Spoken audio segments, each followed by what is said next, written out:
So I wanted to share a concept with you, a simple concept, but a real one. And that concept is it's all falling apart until it isn't. The house is burning down until it isn't. Everything's going wrong until it isn't.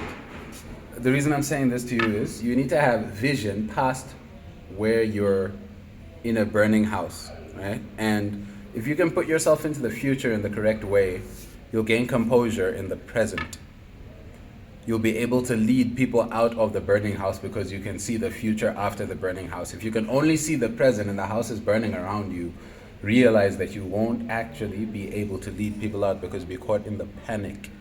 So this is an element of imagination and advice on imagination.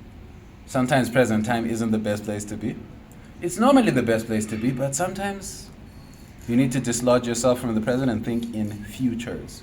It'll make you act in ways that promote futures rather than ways that only think of the present. Imagine you don't have any money right now and you don't have a plan.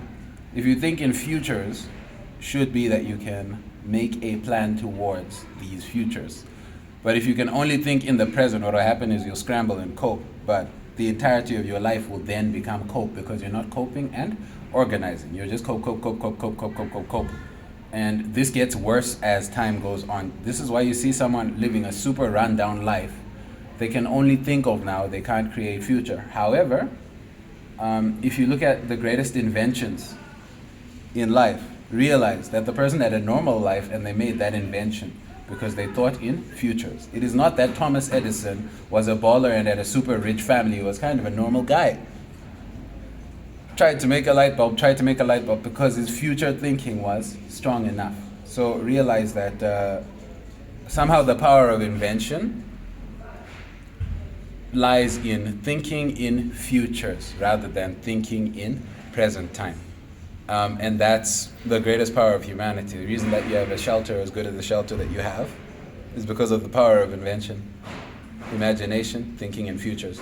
The reason why someone can make Wi-Fi from dirt and trees is the power of thinking and the power of imagination. So realize that somehow it's an element of sanity to be able to move from present time into the future, and a necessary element because you'll have to invent your way, create your way out of your problems.